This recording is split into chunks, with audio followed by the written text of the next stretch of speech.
Good morning, ladies and gentlemen. We are live on Maine's TBD Connection Business Networking Podcast. This is your host, Jake McLaughlin, live at your local mortgage lender, Academy Mortgage in South Portland. Huge thanks to Noah Fennessy with Legal Shield for sponsoring this, and your local networking chapter, TBD Connections, for supporting this.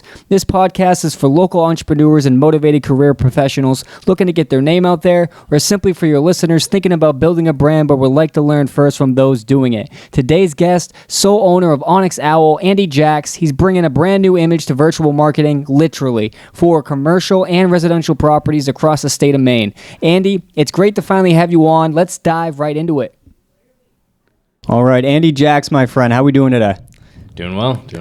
So I have so many questions for you, only because what you do is so creative in a sense, but it's also in all facets of business. Yours is kind of the fun thing to talk about. But my main question I have for you right now is Onyx Owl. Tell me. Where did that name come from? Very good question. All right. So, Owl started with Owl, right? An owl turns its head 360. Yeah. The main camera that I use is a 3D camera that spins 360 all the way around. So, quick connection there. Love owls, so it was a good connection. And then Onyx is a black kind of substance metal, I think. So it's just the camera that I use is black, and so it's just kind of an alliteration. Who doesn't love alliteration? So. Gotcha. Okay. So it's all based around the type of equipment you use. Yeah. Okay. Yeah. Gotcha. Yeah. Now I know I'm going to mess up the breakdown of what it is you do. Sure. But basically, you go in, you do a virtual tour, a 3D print of the floor layout, and basically work with residential real estate, commercial properties. What is your overall target demographic? What types of people do you help on a daily basis? Yeah. So in doing all those different services, it's really cool because it applies to so many different things. Mm-hmm. So real estate is a really good opportunity because it helps people who are looking to get into a building, gives them that immersive experience. The 3D tours especially gives them that immersive and interactive experience in checking out a space. And it also helps the agent vet different people that they're going to be bringing in to the property, and limits it to people who are really actually serious about buying the property or really looking to invest in the property. So that covers real estate, but then it even goes beyond that because the 3D tour has so much more value and so much more resources and things that I can do to help like a storefront. So somebody who maybe sells a unique product and they have a storefront and they want to bring that storefront from the physical space into the digital world. I can create a 3D tour and then make tags in the 3D tour on the products that bring them directly to their website, and the page on the website where they can then buy the product that they're seeing in the 3D tour. So there's a next level beyond just real estate, where there's a lot more value that can be provided to stores, to small businesses. Just beyond trying to market a property, there's just so much more you can do, and so many different elements to the 3D tour that really bring a lot of value. Yeah, I mean, the first thing that I think about is, me being in real estate is, much like my partners, is we're licensed in more than just Maine, right? In other states. So if you have a client that's from Mass or even Florida, absolutely, looking at a property, basically call Andy, do the full thing, and make the client feel like they're actually walking through the house as opposed to just looking at photos. Totally, yeah. And I've even done, obviously, it's an easy application to the selling side, but I've even done some work for from the buying side for agents where, like you just mentioned, they have their client is in Massachusetts or New Hampshire or out of state, Florida even. They're looking to move to Maine, and they kind of want to plan out maybe a couple renovations or a couple things that they want to do, and they just want to see what the space looks like before they move everything up, and they want to decide if they're going to knock a wall down and open it up. They've been watching a lot of HGTV, so so the 3D tour is great from the selling side and the buying side. You can even make measurements within the tour. So if there's a specific desk that they want to make sure goes up against this wall and has a good view of the bay, they can make those measurements to make sure it gets through the door, to make sure it fits on the wall. They can do all of that within the tour. Huh. That's really interesting. Have you thought at all about like dabbling with like Airbnb or content-based leasing? Totally. Yeah, the Airbnb is a tricky one because they don't actually allow external links on their listings. Interesting. So the 3D tour would be an external link because it's the deliverable that I provide is a URL link. Gotcha. So Airbnb, there's that kind of wall there. So I have done some just photos for Airbnb, of course, but then on the short-term rental side, the summer rental side, I've done a lot with Vacasa. I don't know if you've heard of them, but they're a really kind of a pretty growing company for sure, and they have a big place in Maine. I did a big project up in Camden for them. Done a lot for them in Wells area. Wow. So they have a lot of summer rentals, but they do a bit more of the property management side of things. So they coordinate the cleaning, the housekeeping. They are the ones that I actually work with to set me up with to do the photos and to do the 3D tours, but they I'm pretty sure they try to put a 3D tour along with every listing that they have. So that's a huge opportunity for them. And like I was mentioning earlier, there's a lot more value beyond just in real estate. With summer rentals, with short-term rentals, there's a lot of value because that 3D tour stays. So a real estate listing, right? It's only valuable until the property sells, and then after that, the agent who hired me to do the shoot, it's not of value to them after that period. But for the people who have a summer rental who are going to be, trying to get people in, every weekend of every year, every week of every year, right. that tour, maybe they get some new furniture every couple of years and they want to, refresh it. But, aside from that value carries on from year to year for them. Yeah, definitely, man. So you go all the way to Camden. So what is the ground that you cover? Like, Sure. Do you have a limit to that, or? Yeah, I consider 40 miles, about 45 minutes, to be my included radius, included in my services. I do have an associate up in the Augusta area, so for anything up there, we can cover that as well. Where I'll have her do kind of the groundwork for me, and then I take care of all the back end stuff, all of the editing and such on my end. And then, aside from that, if I was just doing a few properties in New Hampshire, and so it's really if the included stuff, and then just extra for travel if you want to pay for those high end services to get out there. Gotcha. Yeah, I can tell you that I've looked at your website and I've gone through it, and like for anyone that's really looking to add a high quality aspect of virtual tours to your business, then I recommend Andy to everyone that I talk to. Appreciate that. That being said, how long have you been around? I personally I've been doing this since the beginning of 2021, running the business specifically. I started working with 3D tours with Matterport specifically back in 2015, I think 2016. I actually had an internship where I was introduced to it, and I was hired by a property management company, and they were flying me all around the country to shoot make 3D tours of their vacant office spaces. So no kidding. Yeah, it's a really cool opportunity. That's such a unique gig to get into. Yeah, totally. How did you? So you just fell into this? It was through my college. Shout out Endicott College, go Goals. Hey. I had an amazing internship coordinator, and this company reached out to her, and they were like, hey, look, we need somebody who kind of has some. So, is responsible in the sense that they can keep an expense sheet and this and that and XYZ, but also kind of has a photo mind because we need them to have that photo perspective. We take some other photos as well. And I had a business marketing major with a photo minor, and my internship coordinator just immediately thought of me and called me up and was like, I have the perfect gig for you. What are you doing in the summer? Right. And it worked out super well. So photography was kind of your minor?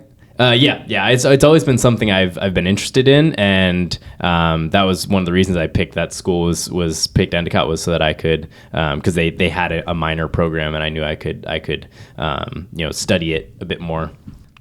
I think that's really interesting because it's almost like someone picked up on the potential of your craft a little bit. Because like I would never have guessed you've only been around since 2021. Like you're definitely really knowledgeable about your product and your service, and just understand like the in-depth quality of that. Yeah. So that's pretty cool. I appreciate that. Yeah. It definitely helps having, I've technically been, kind of on and off, through the years. I did a bit of traveling and stuff between doing that internship and now, but on and off, pretty much since 2015, I've been working with the Matterport cameras and the Matterport software. So I've seen how much it's grown, and they're always making changes and to provide more value. Right. And it's really impressive to see how much things have changed and how much more value can be, sucked out of the tours. And I've also had the opportunity to do a lot of them. So I've been through all of the troubleshooting. I did one project where I completed over 200 tours just for one project working with a convenience store chain. So it's a lot of that stuff. Like the 10,000 hours, there's a lot that you can really only get from doing it a lot. Right. So having the opportunity to do so many of them in so many different scenarios, so many different buildings, so many different places, you kind of see everything that you could possibly be tasked with overcoming, and I've been lucky enough to go through a lot of that. Yeah, no, I couldn't agree more. Especially, and I know anyone in real estate can relate to this, is just ruling with units right now. Yeah. In this market, with it being, with the lack of inventory and so many buyers, it's, it's really tough, and rising interest rates too. That's, hurting the amount of people that would normally be qualified on top of that. For sure. So just really, in my case, being open to tackling any type of file, Totally. Even if it requires, 6 months of advising to get this person in a credit-worthy spot. Or even if the property may be something hard to qualify, like a mobile home, whether it's a single or double wide, there's a lot of banks that won't finance something like that. So I feel unique in my chair because it's like I've found a shop. I started out at a completely different spot. Yeah. And I started to slowly see the lack of potential there. So I chose this spot specifically because I have so much at my disposal. Right. And you got a lot to offer personally, though. Beyond just what you have found here at Academy, you have a lot more diligence that you bring to the table, and I think it's more of a Academy. From what I perceive, Academy is just a welcoming. I don't know.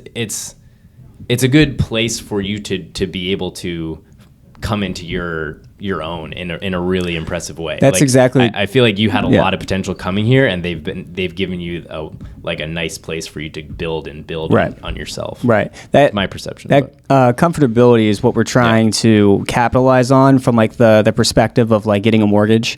That's that can be a really overwhelming thing. Especially if you're a first-time home buyer, right? When you think about a mortgage, it doesn't sound fun. Yeah. No one likes to talk about everyone likes to look at houses. Sure. But no one likes to talk about a mortgage, right? So it's how do we develop that comfort zone, that comfort space, where going to your mortgage office isn't such a worn down idea of talking about numbers. Why don't we treat it like your local neighborhood office where you can come in whenever you want, you can text your loan officer, we can set aside an hour and just educate. Yeah, it's pretty unique. Yeah. Now, what I love about Academy is the mentors that I have. Sure. I couldn't work with a stronger team. For you, though, it's much more interesting because you're pretty much a one-man show. Yeah. So who is your mentor? Sure, that's a great question. I definitely am lucky to have a lot of people around me who are very smart in a lot of different segments.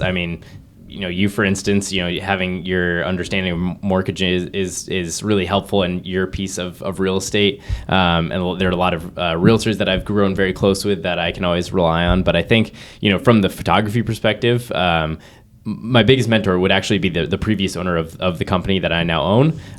Back when I was doing that internship, I came back and I showed a close family friend who had a portrait photography business, and I was like, you got to check this technology out. It's super cool. And she ended up taking that and making Onyx and creating Onyx Owl from that. So she kind of added that on as an arm of her, from her photography experience. She was running her portrait photography business while trying to kind of, move out of portrait photography, and then she was starting up Onyx Owl in the real estate, and she really directed it towards the real estate. So then after graduating college, I helped really kind of get it off the ground. I did a lot of marketing and stuff for her, and a lot of on the ground work as well. Helped kind of get the website up and really just get the company going. Then I had the opportunity to do a lot of traveling, and then came back and she was ready to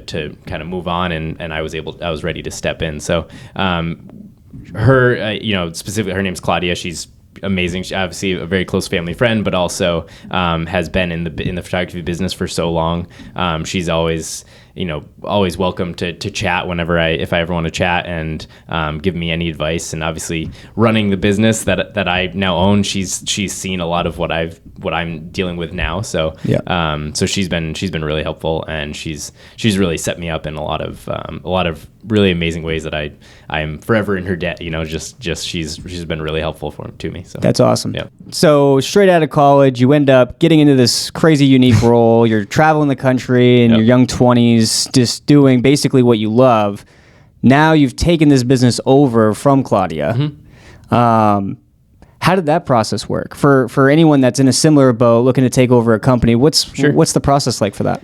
I mean, I imagine it's incredibly different, obviously very situational. For me, it was, the company had kind of gotten to a point during the pandemic that there wasn't enough, the Onyx Owl wasn't able to give as much attention to its clients as was needed to continue growing the business, without getting into too many of the details there. But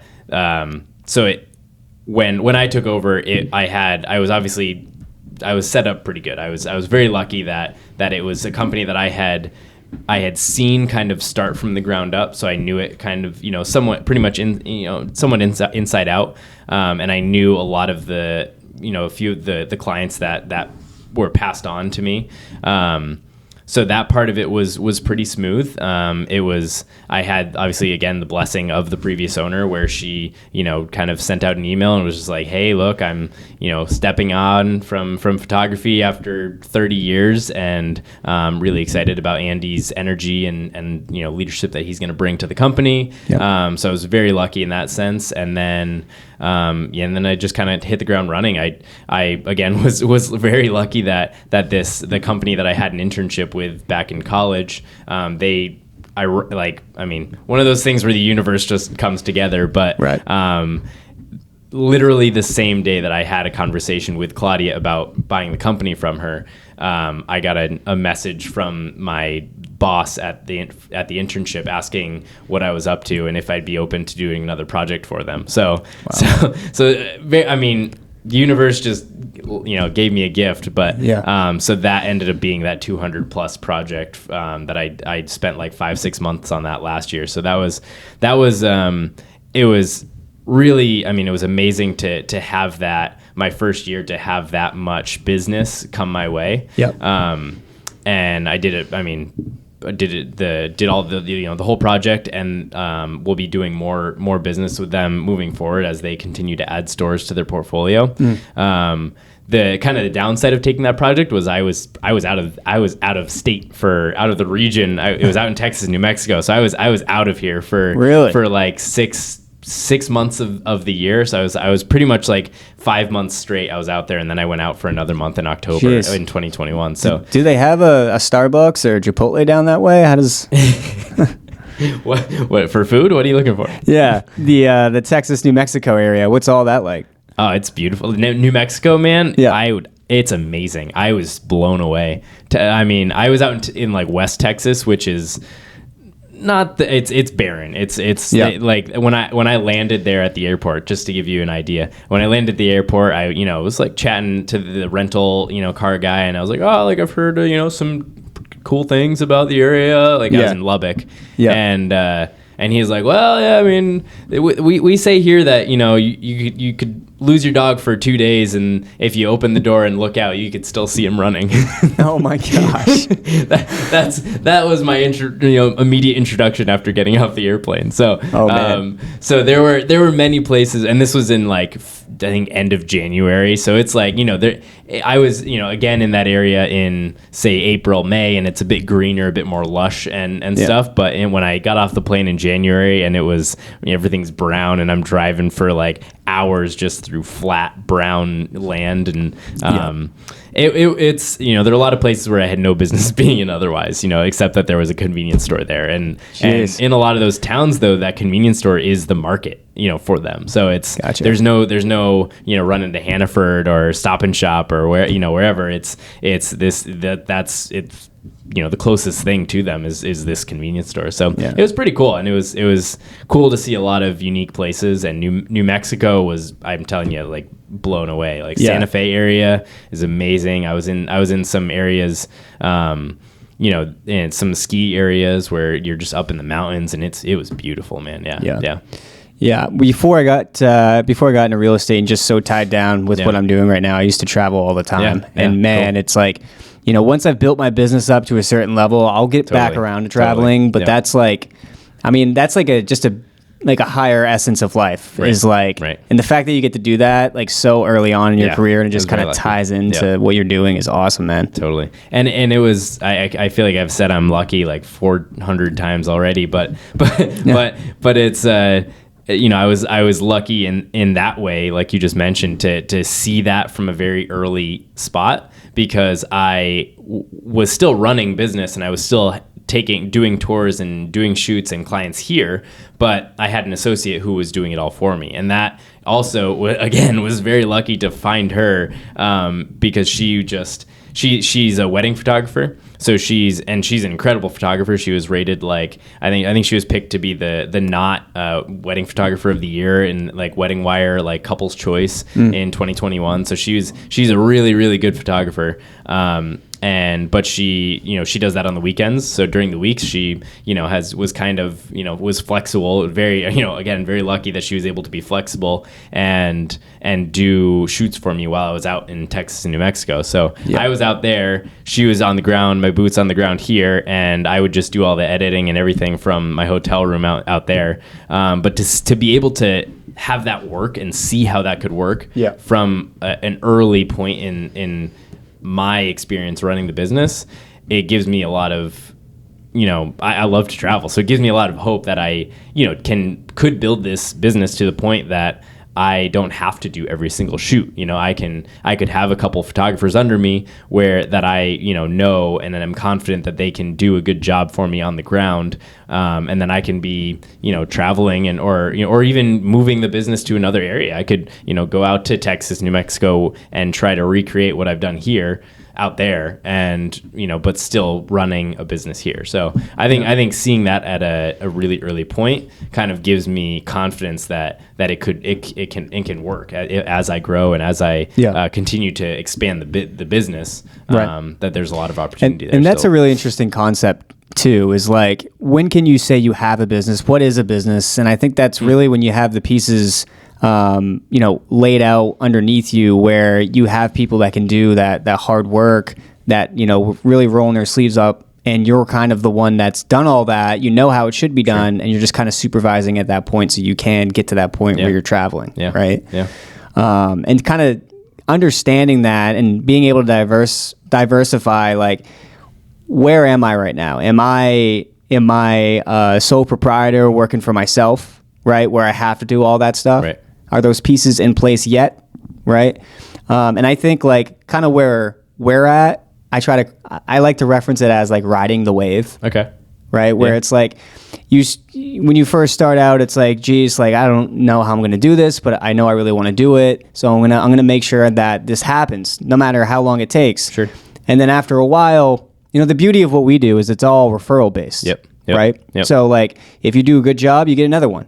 And if you do a good job, you get another one. Totally. Right? Yep. And I'm excited personally with where I'm at because it took me so long to really see, the positive side. And now it's like, and I'm sure for you as well, you're seeing more referred business starting to build up, and you just kind of see the pieces kind of fall into place a little bit. And obviously there's so much longer, in this process to go. Yeah.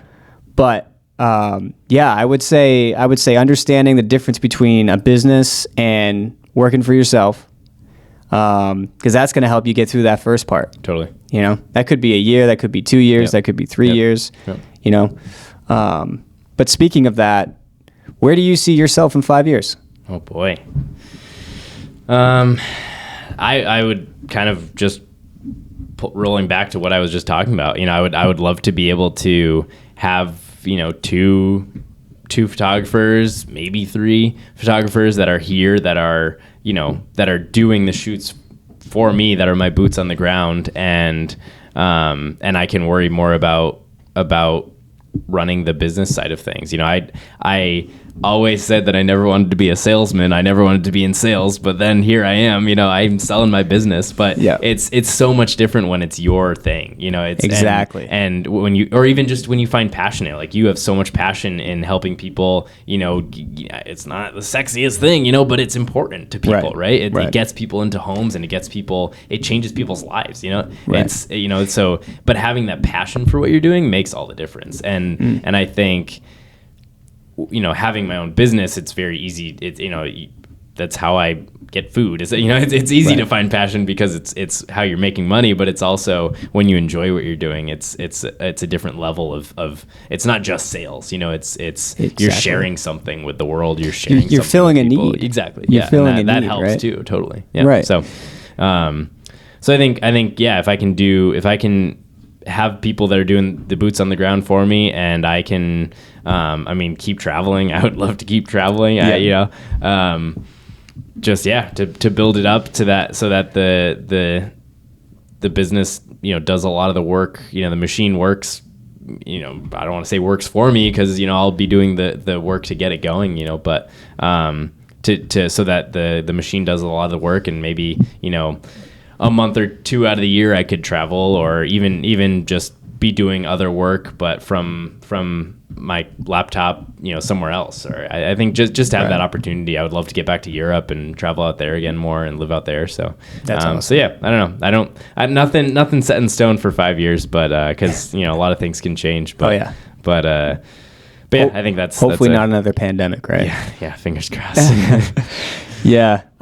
Dude, if I were to ask myself the same question in 5 years, similar response is like, I would love to have a team under me that, does some of the legwork as far as, doing some of the, the debt to income ratios, putting together, a pre-qualification while I'm out there, just promoting myself, my brand, the quality of service, all that. But we never know what's going to happen. Yeah. The way that I kind of go about that is, I have a set goal for the month. How many people do I want to contact? How many loans do I want to get closed? What do I want to do next? Sure. That type of thing. And I try to start every month off with like a marketing campaign, and for me as the lender, I think about all the partners that I have to work with. Very diverse, right? It could be someone that does virtual tours. It could be, a title attorney. It could be a real estate agent. It could be a financial advisor. But every month I like to start it off as like, what is my marketing campaign this month? And how am I going to reach, that number of conversations that I want to by doing this? Sure.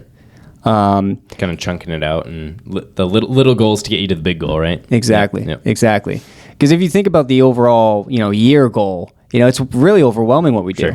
Sure. It's really overwhelming because there's no one patting you on the back at the end of the day, and there's no one cheering you on when you wake up in the morning. Totally. So you really have to be your own motivator. Yep. That's the toughest part of it, but it's also the beauty of it, right? It really is. It really is. I mean, we all want to set our own schedule one day. Yep. That's the dream. That's the dream. I mean, just like you want to travel. Yep. Like, I'm sure you want to get back to it too. Do you miss it? Do you miss the travel bug? I do. Yeah. I do. One of the best decisions in my life was, I remember I was in college and I just had a lot going on in my life, and I was like, I need a break. Sure. Funny story, and I wouldn't recommend this to anyone because I was very late on my rent, and it was a hard conversation to have with my landlord. I had to apologize like 5 million times. Super late on my rent, but I ended up just taking what I had, saved, and which was not a lot. I think I was like, 20, 21. And me and my girlfriend at the time were like, we're just gonna go a place we've always wanted to go and always planned for, but it always got pushed off. And we ended up taking a flight to Cali. Nice. Yep. We landed in Cali. I rented a Ford Mustang with the top down. Nice. And we landed in LA, and then we took a trip up to.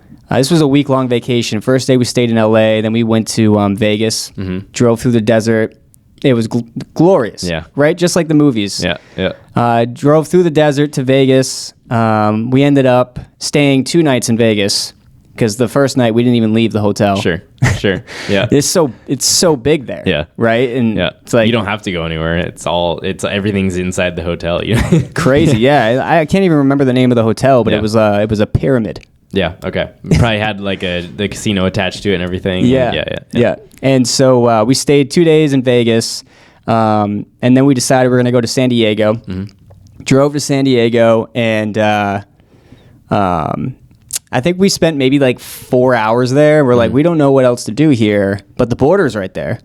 So we went to Tijuana. Yeah. TJ. Yeah. Went to Tijuana. Met all kinds of amazing people along the way.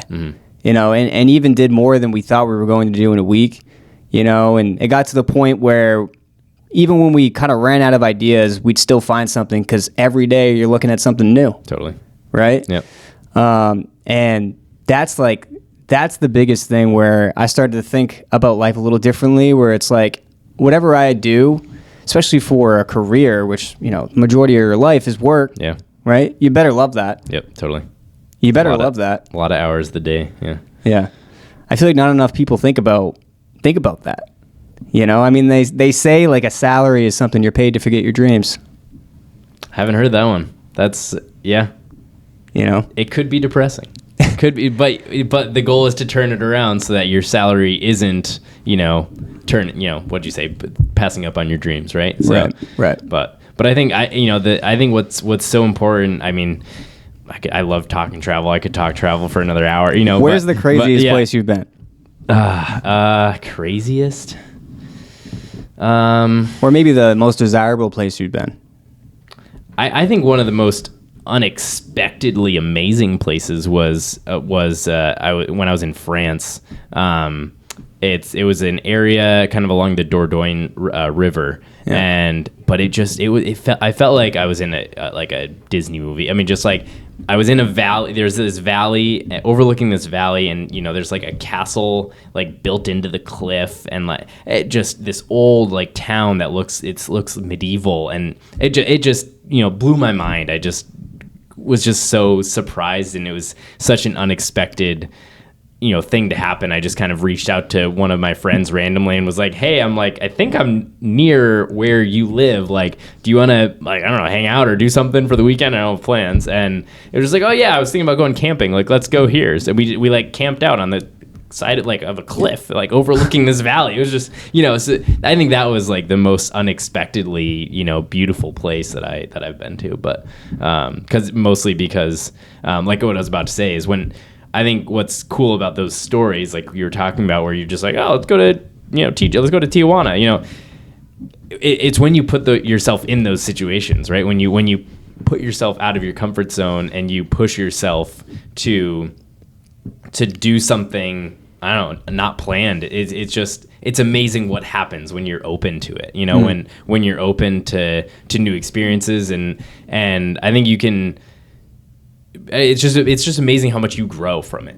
I think, and I think it's easy to attribute that to travel because it's, you're seeing beautiful things, and it's, it's what you see everybody else doing and how they're, growing and experiencing. But you can even get that through your jobs. I mean, you did a bold 100, dude. Like that's a new and unexpected, experience. And you probably grew a lot from that. There's probably, a lot that you experienced and a lot that you learned from that. And I mean, that's just as exciting and just as, something that you should be proud of as this trip to, California. I think, it's all about those situations that where you just push yourself to do something new. And I think it's a lot easier when you're traveling because you want to just keep seeing new and cool things. But I think there's a lot of really cool opportunities in, what you do for work, what you do for, just your life to make life more, exciting and just more fun. Right. So I think there are a lot of opportunities everywhere for things like that. So. Yeah, I love all that, man. Yeah. For anyone that doesn't know, and I'm sure there's people on here that are like, yep, I got that call. A Bold 100. Oh.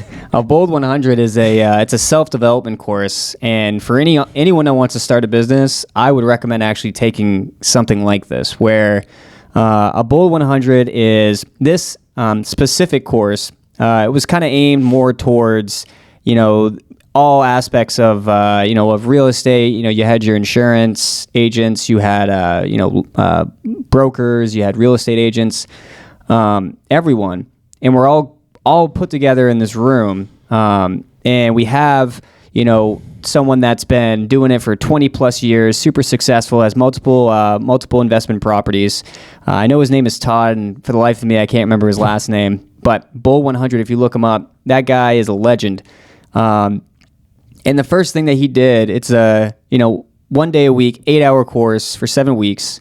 The first thing he did in that first session was, he asked the audience, do you still want to be doing what you're doing now a year from now? Mm. And that set the tone, right? Because it's like there were some people in that room that had gotten to real estate maybe 2-3 months. Yeah.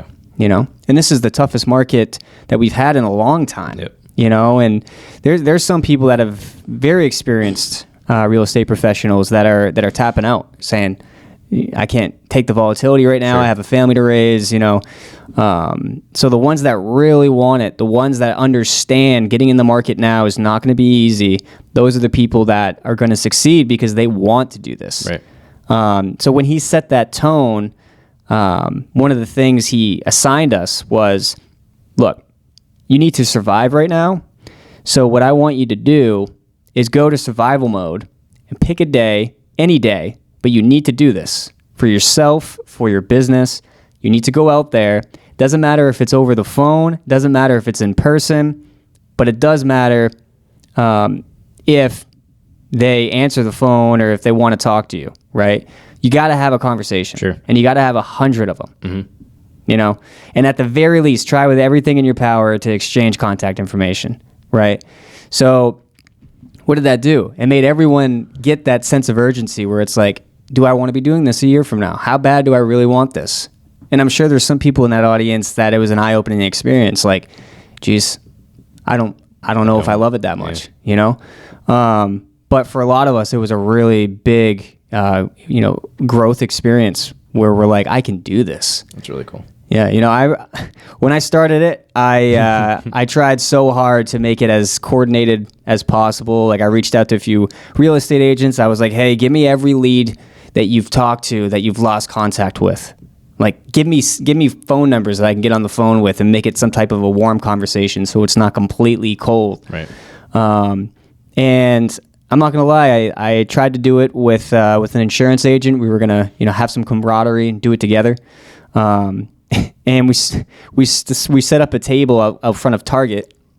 We bought a gift card, $100 gift card to Target, and we had a spin the wheel raffle prize where you spun the wheel depending on what number you landed on. That was how many raffle tickets you got for this big glorious gift card. And everyone that came to the table, we talked to them about our services that we offered and all that. But needless to say, we ended up getting shut down, 15, 20 minutes later. we probably weren't all that clear as to our intentions out front of Target. It's not like we were just doing it with the expectation of it being for free, but we got shut down. And at that time, we had, maybe 15, 20 contacts out of that. Well, I decided I tapped out. I was like, man, it's like 2:00 in the afternoon. This is like, I don't even think this is a good strategy. I'm going to back out, try it again. So I backed out. And then our next session we had, because again, this is once a week, we all gather together, and that insurance agent stands up and says, "I've finished my Bold 100." So that man we got shut down in the parking lot of Target. After 15 contacts. We were doing it for maybe 2 to 3 hours. I went home, but he got in his car. He went down to the Old Port, and he got it done. Yep, that's awesome. And guaranteed out of 100 contacts, 10% of that, so 10 people, they're interested, and that phone call you make, that could go a lot of different directions, potential clients, who knows? And then you went and you did it. You got it done. Yeah. A week later? The next week? It was a week later. Yeah. After that session, I was like, man, if he did it, I got to do it, For sure. But I love what you were saying that was it Don or Will Parody? No, the guy, the Bold 100 guy. Todd.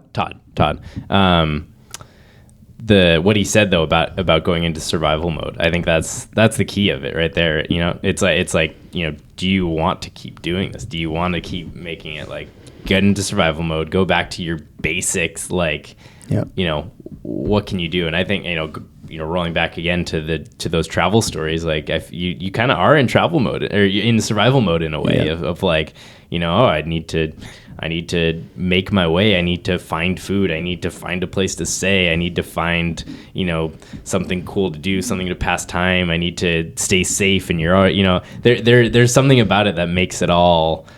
That I think that's why those travel stories stick with you so much more and feel so much more alive. And I think again, it's bringing it. There's ways to bring that excitement to business. I think he that's a cool way of wording it. And it's a great way too to kind of like, not just vet the audience, because that's not the best way to put it. To kind of who really wants it, point those people out. Sure. But also just to like help you figure out, what's for you. Because like for those people that find something they're passionate about, they're usually, really good producers. They're really good at thinking outside the box and finding their potential clients, and they're filling a service, they're filling a need, and they're doing it in such an efficient way where they're helping as many people as possible. Totally. Yeah. So when you say like, yes, there's sales, of course there's sales. With any business, there's sales. That's how we make a living, right? Yeah. But to agree with what you say as well, it's not the same mentality behind it, right? Because it's like, for you, you're like, I know what I do is high quality. I believe in people that want to have a high quality addition to their business, from a marketing standpoint. So this is why you should do business with me. Similar to when someone comes into my office and they're thinking about real estate, it's very hard to convince someone to buy a house. It's the biggest purchase of their life, right? So I'm not really selling from that aspect. I'm mainly advising on their options and going over what makes sense based off their financial decision. Pretty much anyone I do business with, they want the house. Sure. They want the house. But it's very different than like buying a car where you can show up and just point out what you want, and they'll figure out a way to finance it in most cases. Yep. But unlike a mortgage, there's a lot of people a lot more hoops to jump through. A lot more hoops. Yeah. Plus, there's a lot of people that want to buy a house, and sometimes you just got to say not right now. Right. Unfortunately. Right. Yeah. A lot more competition. But yeah, man. So it's been a pleasure. Yeah, it's been a pleasure doing this. Great. I've wanted to have this conversation with you for a while. Sure. But for anyone out there that's looking to start a business, and they're kind of just like, I don't know where to begin, or I don't even know how to build a mentality to be confident enough to do that. I don't know. What advice would you give to people that were in your role maybe 3-4 years ago? Sure.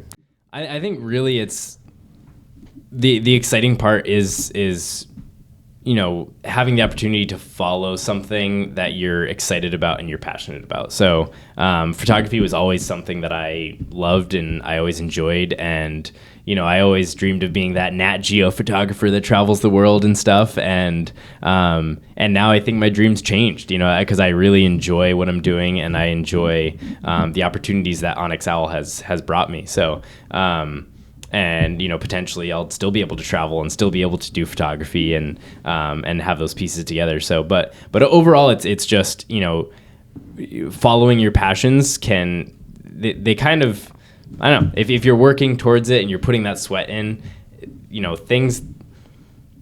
I don't want it to be all, the universe will hand it to you and you'll get it, but like if it's kind of that like law of attraction, if you're putting the effort in and you're putting the time in and you are giving it your all, the world's gonna, the stars are gonna align in a way, and it's not necessarily the universe. It's your effort paying off. It's all of that work that you put into it, all of that passion paying off. It's not the world just handing something to you. You don't have to. I wouldn't look at it that way. It's all that stuff pays off. So if you're following your passions, if it's something you really love, and if you have an entrepreneurial spirit, wait until you have something. I would say wait until you have something that you're really excited about. Because I listen to so many podcasts. I listen to shout out to NPR How I Built This, which is just I listen to. I feel like 24/7. But it's just all these entrepreneurs, and a lot of them are businesses that you've heard of. Lululemon, Delta, I don't know, Cliff Bar, everything, all that and everything in between. But every single one of those stories, it starts off with just, I don't know, they have this idea and they're just really interested in it and they just kind of want to, check it out, see how it goes, and they go for it. And 8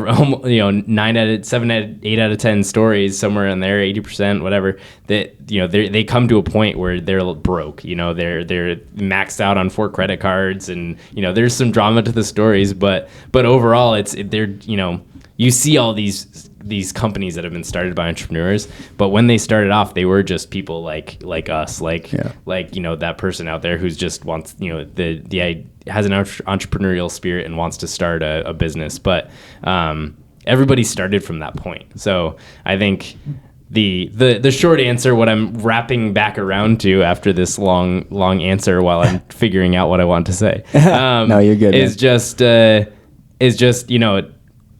if following your passion, following the things that make you excited about life and make you excited about living those, like you're talking about earlier, that so much of our lives we're working, and make sure that what you're doing isn't something that you're just giving up your dream. Make your dream your salary, and make what you enjoy doing just worth living, worth what you're doing. And because I don't know. We don't have a lot of time. We got to enjoy what we're doing, right? I mean, that's what it comes down to. Right. And all of those big companies out there were started by somebody, Right. So why can't you be the next big company? Why can't you be the next person to be on, Forbes, I love it, man. I love it.